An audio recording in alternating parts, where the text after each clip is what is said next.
Welcome to the Underrepresented in Tech podcast, where we talk about issues in underrepresentation and have difficult conversations.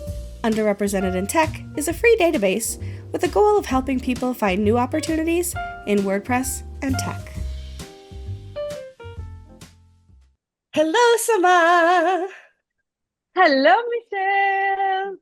I love that we got to say that in person recently. Yes, yes. And I'm really happy to see you in person in WordCamp Europe also. It So yeah. was, yeah, it was so awesome. I love that, I didn't get to go to your event. I had other things that I had to do, and I'm sure it was amazing. But the crowns I made for us fell apart and everything like that way. But I heard it was such a fun event. So, and I heard that the drag queens were amazing as well for the Pride Yes, the event. Pride party was in epic. Almost had almost 500 people and we Wow. stayed long 1 hour, but the crowns, we're gonna wear them next time. We So, wear them next and time. also get Absolutely. I will bring them with me to WordCamp US and then we can wear them. And even there's no Pride party there, but we can wear them the whole event. So I think we should, at least for photos, if nothing else. definitely, definitely for the Yeah. selfies. Yeah, exactly. Well, I have had such amazing, I want to say luck now that I've had such terrible luck on this last flight. I have not had too many problems flying as a disabled person in the past. There was, when I went to, I think it was Athens, a concern that they weren't going to let the scooter on, but in the end, everything worked out just fine.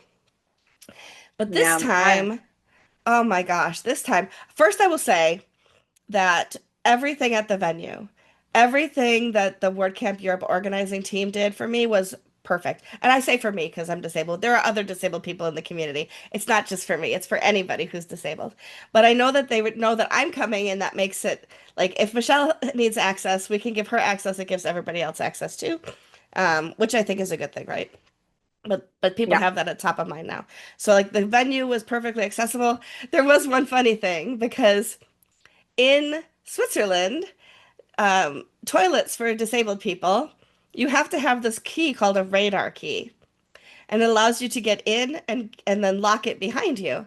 So because this was a venue with people that weren't from not everybody was from Europe, the toilets were unlocked, which was great. So I go into the Yeah. toilet and I have no way to lock it behind me.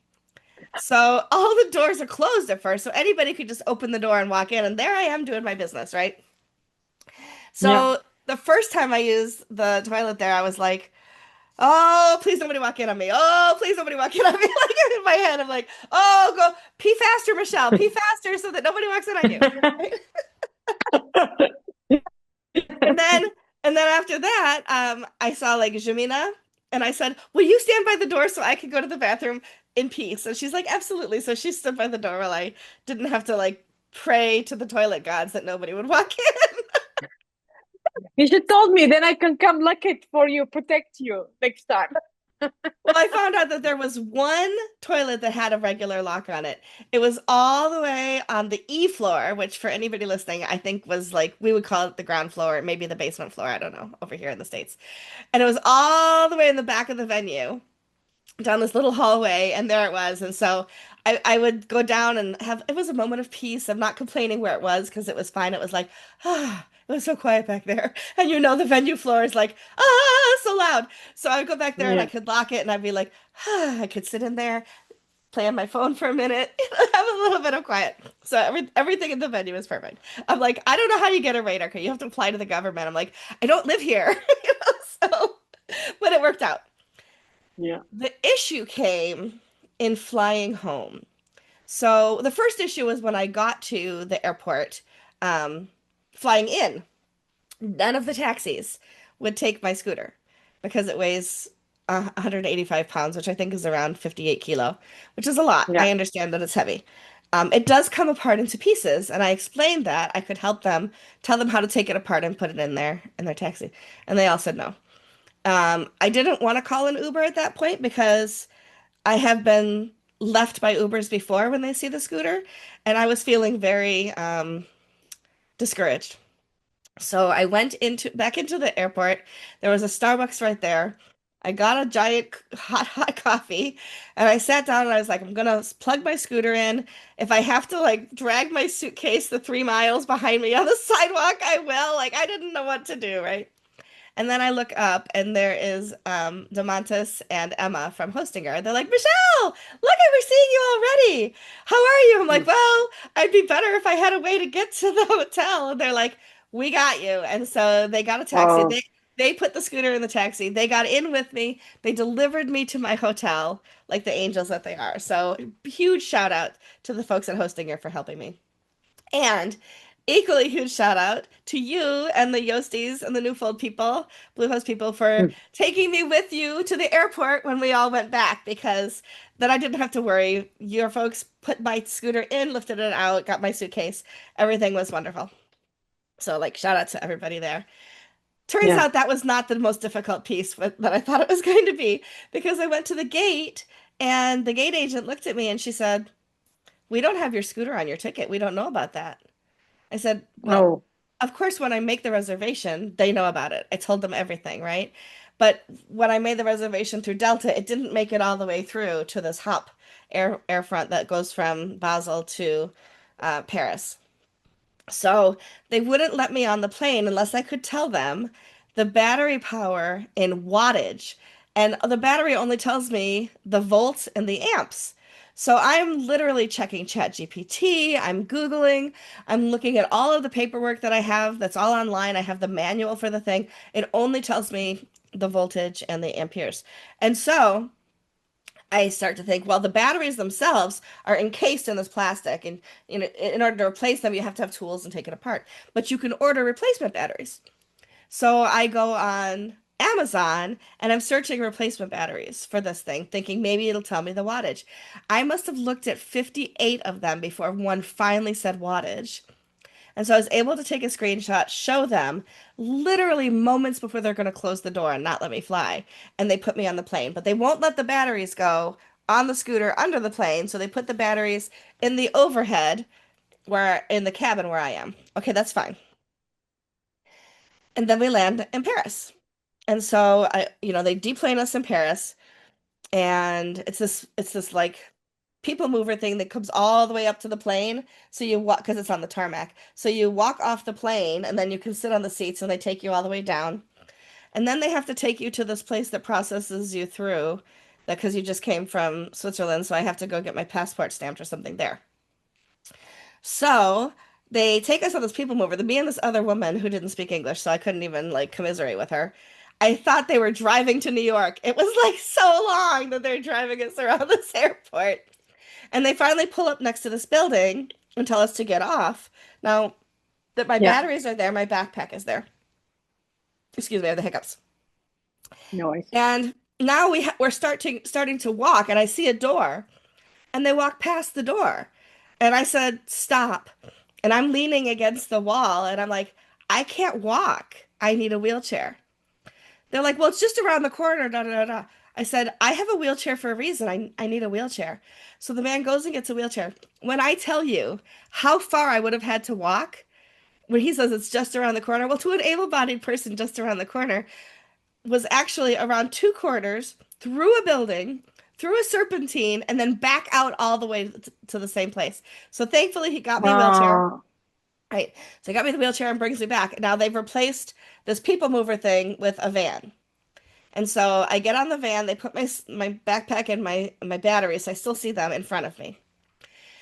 Again, we're driving a little ways until we get to the place that's going to take us up into the main part of the airport for international air. So I get off of the bus and I'm looking and there's no wheelchair. And I said, and there's 8 steps up to where I'm supposed to go and get on an elevator.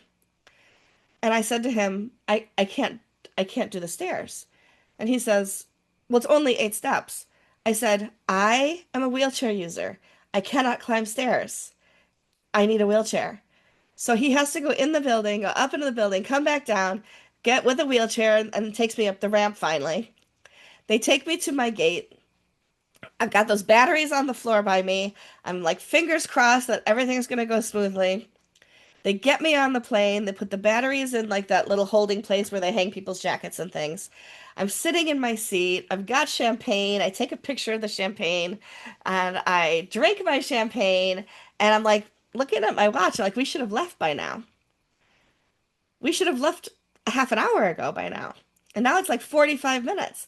And a woman comes on the plane and she says to me, "Excuse me, ma'am, you're not going to be happy, but we need to take you off the plane." And they take my batteries and they take me, and I do this feeling like a walk of shame because now this plane is almost an hour late to depart, and everybody watches me walk off the plane and they know it's me. Luckily, I didn't know them, so they could guess whatever they want to guess about me. But I get off the plane, they put me in another wheelchair, and they said, "This pilot would not allow your batteries on the plane. So we are going to put you on another plane that's leaving soon, but we have to hurry." So now this man is pushing me in a wheelchair. I have to go through security again to get to the other part of the airport where this next plane is coming. And the plane is waiting for me because it was already supposed to have taken off as well. So they take me through security. They take me all the way to the gate finally. Like, we're talking like almost half an hour to get there, and this plane is waiting for me. And thank goodness the people were so kind. I get to the gate and my batteries are there and they're still waiting because they're the like the big head honcho guy, right, says to me, "How do you usually fly?" I said, "I fly all over the world with these batteries. I've never had an issue like this." He said, "Well, how do they usually do it?" I said, They leave them on the scooter. They take the key out. It breaks the circuit so that it can't spark, and I said, and then they just let me fly. And when I get off the plane, my scooter's there with all together. "Well, why didn't they do that this time?" I said, "Because the people in Basel said no." So that's what we're gonna do. So I am 100% shocked that because that plane was ready to take off and this plane was ready to take off, my suitcase and my scooter actually made it on the new flight. They put the Wow. Yeah. batteries underneath. They put me on the plane. Nicer plane, actually. It was a much more comfortable seat. More champagne, which did not hurt at all because by this point I've been crying. Everything's going wrong. And so I get on the plane, and it's like they're all so lovely. And so we take off. About halfway over the ocean, I get a notification that my flight in New York is boarding. So it's like, so I missed my flight from New York to Rochester, which by the time I've had a whole layover, I could have driven. It's like a 6 hour drive. I was in New York for like almost 24 hours, or at least Wow. 22 hours. So I they put me in a wheelchair because to get me off the plane and whatever. And then he says to me, "Would you like your wheelchair or do you want us to use our wheelchair?" And because I wasn't 100% sure that my wheelchair actually made it, I said, "I'd like my wheelchair, please." He says, "All right, well, it'll be a few minutes while they unpack the plane." I said, "That's fine. I've already missed my connection. Where am I going?" Right? So they bring my wheelchair Yeah. up. It's got the batteries on it. I sit on it. I put my key in. The thing works. And I'm like, the angels sang. It was so good. So they take me to, because I'm at JFK now, but you have to go through customs. So I have to grab my suitcase, then it has to go through security, and I have to check it again, and I have to go through security again, and that's all fine. And so I still have, and now I haven't peed in, oh, at least 10 or 11 hours by this point, and I have to go to the Wow. bathroom so bad. So they bring me up to the service counter, and there are people who were probably on my flight who didn't know that it was like my scooter that caused the issue, the delay, who now missed their flights, and they're crying and they're yelling at people, and I'm just like sitting patiently waiting. And the lady, they were so kind. They're like, "We'll be with you in just a moment." I'm like, "It's okay, take your time, help everybody else first. But could you hold my suitcase so I can go to the bathroom?" She's like, "Yes, of course." So I take my suitcase Yeah. behind the counter. I go to the bathroom. I come back. The gentleman who's been so kind to me, he says, "I'm so sorry about the wait." I'm like, "Really? It's fine. It's fine. Everybody has to wait their turn. I'm fine." Because he told me they're gonna put me in a hotel, whatever. He says, "Is there anything I can get you?" I go, "I would love some water." So he goes and gets some water. I'm drinking my little water bottle. I'm just waiting. Finally, they work through everybody else. They say, "Okay, okay, we'll help you now." And so she says, "We've got a hotel for you at the whatever hotel it was. There's a shuttle coming to take you there, and we'll help you get all your stuff on the shuttle." Perfect. So she's like, "Oh, the shuttle's arriving now." So we go outside. My big old suitcase, 52 pounds worth of suitcase. Don't know what that is in kilos, but it's a lot. It's probably like, I don't know, 25 kilos or something. So 24. 24. Okay, I was close. I was close. 24 You were kilos. so close. Yeah. So The man is this like little older gentleman, gets off of he's the driver of the shuttle, and he says, "How much does that weigh?" I said, 185 pounds. He goes, "Nope, no, no," like that. And I look at the people from the Air France, and I go, she goes, the woman, she says, "You will take her. We will get this on there, and you will take Mm. her." And he says, "Well, what am I supposed to do at the other end?" She says, "There are people that work there too. Get them to help you." So Mm. I board, my suitcase boards, we pick up other people on the way. They get to the hotel. He goes in, somebody else comes and gets the scooter. I get on my scooter with my suitcase. I go in, check into the hotel. And I go to my room and I'm like, I can't lift this suitcase. I mean, you know, because you helped me close it once. It's heavy. So I can't lift the suitcase and like get anything out of it and then close it back up the next morning.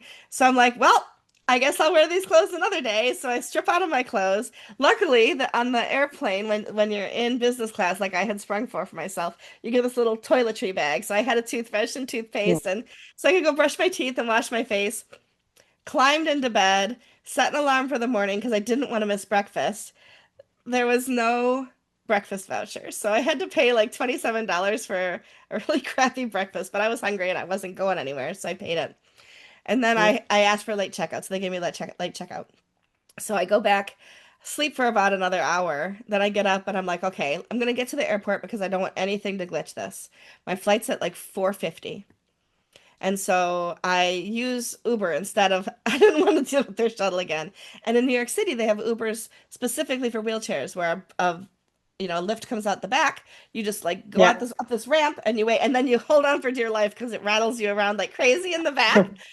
But it got me there, got me off the plane or off the van. I go in and I say to somebody, "Where am I supposed to check in?" And they're like, they point to like, they point to the place that's literally only for people with accessibility needs. And I'm like, way to call us out. Like, there's blind people and people with canes and people with wheelchairs. And I'm like, feeling like othered over there, but I'm like, I'm just doing what I gotta do. And the poor Yeah. woman who's like standing behind that counter is like, she's got like paper and she's like waving herself. It was hot in there. Well, I had my Yoast fan that you had given me, and I had used it the Yeah. whole weekend. So I gifted it to her so she would have some way to keep cool. And now there's a person out behind a gate telling everybody she's at Yoast, which is good. So thank you for that. That worked out perfectly. So then I Awesome. say to somebody, where do I go to get in line um for security? Because I have to go through security again. And this one woman tells me all the way down. So I go all the way down. And that is not the place because I'm in business class and I'm a special needs Oh, person, right? God. Yeah. So now I'm driving my scooter to find the right place against all of this foot traffic, like a salmon swimming upstream. Like, I finally find the place and I go in and I'm like, I get through security. They do the pat down because I can't stand in the machine, whatever. So I get patted down. I get like they check my hands for gunpowder residue, all the things. Um, Give me a clean bill of whatever of travel. Got my backpack now. My suitcase has been checked. I'm good. And I still have like I don't know 3 hours because I got there early. Because what was I gonna do? Is sit around the hotel when I had the checkout at 1. So I remembered that with my business class, I can go to the Delta Sky Lounge. So I go to the Delta Sky Lounge, I present my ticket, and they said, "Yep, you're good. The elevator's right there." I go up. There's a man waiting there to help direct people who come up, and he says, "How long do you have, ma'am?" And I said, "About 3 hours." "Oh, well, you must try our fine dining then." And so I went in their fine dining. I got a three-course meal. It was delicious. Included this amazing dessert, cappuccino. I got gin and tonic. And then when I finished eating, I like tootled around a little bit. And then I was like, well, I want to get to my gate plenty early so I can tell them I'm here. So I go downstairs and I ask the man at he's with Delta. And I said, can you tell me if my gate has changed? Give him my boarding pass. And he says, nope, you're at whatever it was, 8. He says, actually, we have a smaller lounge right next to your gate. So you could go wait, wait there instead of having to wait at the gate. Perfect. Well, on the way, I saw a Lego store. So I had to stop at the Lego store. I This is got the salt. best store ever. Yeah. I got salt and pepper shakers that look like little one by ones. So cute. And then I go to the and I have another cappuccino while I was there. And I was like, I'm gonna go to my gate. I arrive at my gate in time to hear that it's delayed by another 3 hours. No.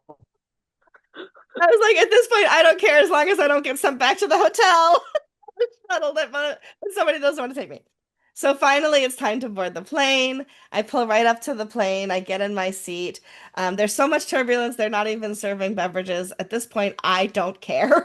And I'm like landing in Rochester at 11 o'clock at night. Like I don't need one more beverage, right? I would just have to pee on the plane anyway. So finally we land in Rochester. I get off the plane, my scooter's there, I put the key in, everything works. I go down to get my luggage. My luggage is there. I have a way that I just like put my arm through it and it just like travels along with my scooter. I go out to my car and Jeff is there, my former coworker who's like one of my best friends. He's waiting to put the scooter in the car for me. Puts my suitcase, said goodnight to him. I went home and literally like I should have showered. I should have done anything. I was so exhausted. I just climbed in my bed. Yeah. And the next morning I knew my house cleaners were coming, so I couldn't sleep in the next morning. So I get up in time for them to be there and I said, "Could you do me a favor and get my suitcase out of my car for me?" They were so kind, so they did. They're friends from way back. And yeah, and so now I'm home. I'm home safely. I got through all of the things. But I think the title of this episode literally is Traveling While Disabled Almost Broke Me. Like I literally have not cried that much on a freaking airplane and Yeah. in airports. And it's like I wasn't even sad saying goodbye to people. I wasn't crying because like I won't see you again for 3 months or whatever. It was like I just want to go home. Yeah. I understand because flying as a disabled person, it's like honestly, it's empowering because all of the world barriers, all the flights, everything, it's more exhausting. And also sometimes you are expecting from airlines to be more helpful, more respectful, more understanding. And it's also sometimes it can be also frustrating because like you have to energy and have to re-explain yourself or even I'm really sorry. Like I know we're laughing, we're Yeah, giggling about it, but I really it feel was for you. tough. Yeah. And I know you're a strong woman, and but it is really tough. Just also trying to explain and being late, and it sucks. Even me, like if 1 hour, I will get angry if the flight is delayed even half an hour. So how about you staying one day and going here and explaining, and also sometimes you don't feel empathy and sympathy. Someone can say like, I have a wheelchair, a scooter, I cannot walk. Like some people, they don't have that mindset. Like this 3 minutes walk is easy. Some people cannot do it, or that can cause Right. them more pain, more challenging after it. Yeah, it's sad the airlines also are not really helpful, but also to be honest, I don't like Charles de Gaulle over the French. No, I will never fly through Paris again. Although I did get to see the Eiffel Sorry. Tower and the Arc de Triomphe from the window of the plane. I've never been to No, Paris. but no, but also like yeah, but also it's exhausting because you need to check all of the time the airlines are they offering the service. Do they have their from their staff to support? Do they have example not familiar with the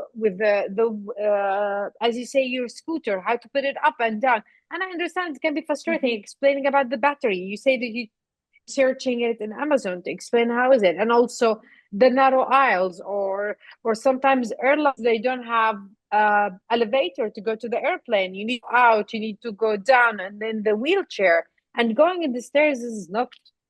It's not fun experience. I'm really sorry. I know Yeah, it's you're a strong woman, and I'm really proud of you thank because you. I know nothing ever will stop you to attend any word camp, and I'm really Yeah. proud of you. Well, thank you. One of the things that was interesting is at least 4 times from not from any US airline, like not the Delta people, not the US, the American flight attendants or the Americans anywhere, but from international people who is traveling with you. You're traveling alone? Like I don't have the ability and um the independence to be able to travel alone. And part of that, like part of it is real because when they take your scooter away from you, so you don't have autonomy over how you go to the bathroom or when you go to the bathroom. I didn't get any souvenirs at all because I was hoping to get them at the airport, but I didn't have any time to shop for souvenirs at the Yeah. airport, and I had somebody pushing me in a wheelchair because I couldn't use my own device. And you were So, stressful about it. You're not even yeah, thinking about it at the moment. no. Yeah. And when you're in a wheelchair, they literally take you to the gate. You have to get out of the wheelchair and sit down. And now, if you aren't mobile at all, like me, I can't go more than like, a few feet or whatever, just around my own condo. Now I'm stuck there. Like if I have to go to the bathroom, too bad. If I want to go get something to eat, too bad. Which is why I travel with my scooter, Yeah. right? So that one of the reasons, the other is because when I get to where I'm going, I need it, but I don't have the ability to do anything for myself. So when I do travel with a companion, it's nice because they will find a wheelchair or get somebody to take me to the restroom. They will go and get food for us. They will, whatever. But Yeah. when I travel with a companion, I have to pay for them to travel. So it's now double the cost. And, we all know how expensive travel is. Imagine me having to pay for two people to travel. And I did not have that kind of money this time because I haven't been employed full time since February, and I am now starting to do some contracts, but that money hadn't come in yet, and so any of it yet. It still hasn't. It's been invoiced. It'll be here soon, but and I will be fine to travel, Yeah. but traveling by myself is just it is empowering on the one hand, and it is so dehumanizing on the other. And I'm going Yeah. my next flight is to WordCamp US, and that's domestic travel for me. And I never have a problem with domestic travel. They are always so good to me. And I am bringing somebody. The man that I'm seeing right now is coming to WordCamp US. So you get to meet him, Sama, and other people too. Nice. And Nice. he will advocate for me if I can't advocate for myself because I'm stuck sitting someplace. But domestically, that almost never happens. He's also driving with me to New Jersey for Montclair next week because when I have my scooter in my trunk, I cannot get it out and assemble it myself. So that 6 hour Yeah. drive to Montclair means I can't stop and use the bathroom. I can't stop and get gas in my car because I can't get out to do those things. And I have to wait for somebody. Last year I went by myself, and he was with GoDaddy last year. I booked into the same hotel as him and Courtney and Evan from GoDaddy, and they coordinated with me to do the scooter. And he's just such a wonderful human being. He really is. Marcus, he's a blue hoster now, He and I love is, I his know. passion. And I cannot wait to see him in WordCamp US. So Yes, I okay. know, me too. Actually, he's going to be on my podcast later today, talking about our new project, Sponsor Me WP, which we and I can talk about another time on the. I think it really is something that also That crosses would be into good. underrepresentation. But yeah, so I either have to coordinate with people or and it's fine. I don't mind doing some of those things and having to have some forethought and planning. But when you are treated like cattle and when you are treated like you are a terrorist because you just want the batteries on your mobility device to be able to travel with you, it is dehumanizing. And so it literally almost broke me. But I survived. I made it home. I'm sitting in my office now, of course. You can all see me if you're watching on YouTube. Um, and I'm done crying about it. But it was the most horrific travel experience I've ever had. It's really important to make travel easy for um, people with disabilities because it's really add value. It's like it's open doors for inclusion, opportunities, and visibilities. And I'm really sorry for the experience that you did because I know a lot of people will say like the hustle, the stress about it, all of those things. It's and also to be honest, the value or the amount of money are you putting? It's really high, and with everything now going around the world, everything is expensive. People will start thinking twice, like, should I go to that event? Or should I, even if you're speaking, if you're only attending, then you start thinking, am I the trip or being there is worth all of the suffering? While if it was easy to traveling and make life easy, everything will be more reachable for everyone. Yeah. But I did a search for you Yes, and I will help you which thank you. airlines are the better to travel. good because I'm And I'm flying not to I'm making flying to, ads. I'm coming to Amsterdam this fall with one of the teams that I work with at Automatic, and so I will not be flying Air France. I will tell you that right now, or through I, Paris. I'm just saying they didn't sponsor me, but if they want to offer free tickets, I'm okay. The first airlines to really accessible is Delta Airlines USA. They're dedicate disability assistance desk, trained staff, priority boarding, accessible bathrooms, or many crafts like on their airplanes. Also, they provide onboard wheelchairs on a large aircraft accessible mobile app, which is awesome. The second one is British Airlines, and the third one is Air Canada, and the fourth one is Emirates. This is my favorite airlines. They have premium service. They have all the time around, I think, 18 or 19 languages there, but also the staff, the help, the free will, the chair service, guide dogs permitted in the cabin, some routes, accessible IFE. And the last one, of course, the top five is Singapore Airlines. Excellent customer service, personalized support, assistance during transfer, accessible in-flight entertainment, onboard wheelchairs, and also they make sure all their bathroom is accessible. So if one of them Right. want to sponsor us, me and you on time for Yeah, traveling, we don't mind. it'll be But okay. yeah, you're a strong woman, and I love you, and I know how much you love WordPress community to go all through that, and you're still excited to go next week for another WordCamp and for WordCamp US. I know lots of people they say I'm going to take off 6 months. I'm not attending events, but yeah. Not me. I'm either gung ho for the community, or I am a glutton for punishment, or both. No, it's awesome. And I'm really happy that I'm going to see you soon in WordCamp US and in Yes. Amsterdam. So yeah, Yes. that's I awesome. know. We'll see each other 4 times this year, that's a record for us. Yeah. Next year, I was like, I heard that the next year, let's make it WordCamp Asia, Europe, and US, and couple WordCamps in the middle. And also, let's do vacation, That's I think something. that'd be great. Yeah, for sure. Yeah. I'm a little worried about traveling to Mumbai as a disabled person, and I'm a little worried about how long the flight is, but we'll figure it out. No worries. One of the airlines will sponsor us with a private jet, so no worries. Oh, that would be okay. Awesome. Well, if you've listened this far and heard my tales of woe, I did live to tell the tale, as they say, and I I I wanted to talk about it not just so that I could air dirty laundry or anything like that, but I Yeah. want people to understand when you see somebody in a wheelchair, there are a lot of people who use wheelchair service that may not need it because they know they'll get to board first, and they don't ask you for proof of disability. I've seen people walk into the airport, sit in a chair just so they can get wheeled around. It happens. I am not doubting that most of the people who are using wheelchair service need wheelchair service. I'm not doubting that at all. But I do know there are people in every situation that will game things. But when you see somebody in a wheelchair, number one, assume they are there for a reason. They have a disability. Please, please be kind because all it takes is for people to be kind to make things be better.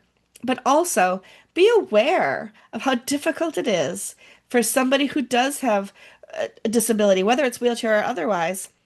Um, watching like Alex and watching blind people travel, I can't imagine how scary it might be because you're in a foreign place and you literally are beholden to somebody to walk you to where you're going, and you have to be so trusting. And so please be aware of the fact that it is not easy for us to do these travels, and that if you see somebody, a simple kindness is all that we ask. A smile, a hello, things like that when you see somebody in the airport it just makes such a difference. It really does. Yeah. But also if you know somebody who has disabilities, who has to travel, please be aware that might be things you can do to help them. You might be able to help them with making phone calls to the airport. You might be, if you're traveling with them, you can help by helping with luggage and things like that. There are ways to assist people. You can even say, "Hey, we're going to the airport, Michelle. Take us with you. We're taking you with us," so you don't have to worry about that. So.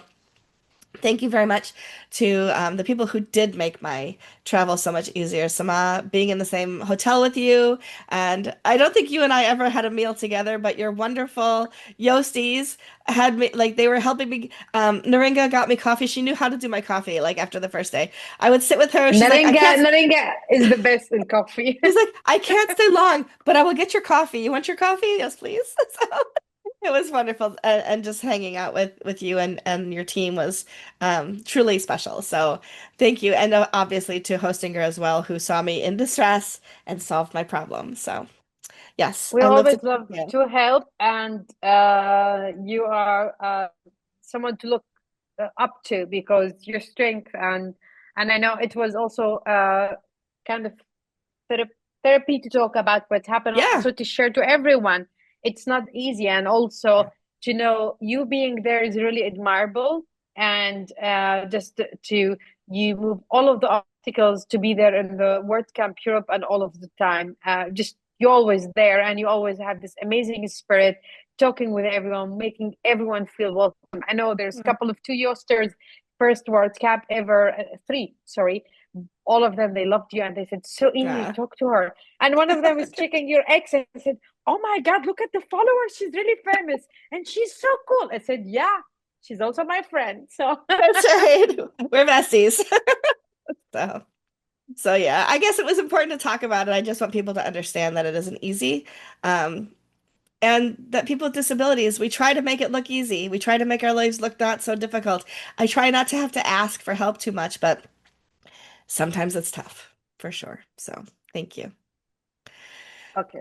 Yeah, all right. We'll see everybody next week. Maybe next week we will talk about Sponsor Me WP and some of the ways that underrepresented people can find sponsorship in the WordPress community. Until then, bye. Bye bye. If you're interested in using our database, joining us as a guest for an episode, or just want to say hi, go to underrepresentedintech.com. See you next week.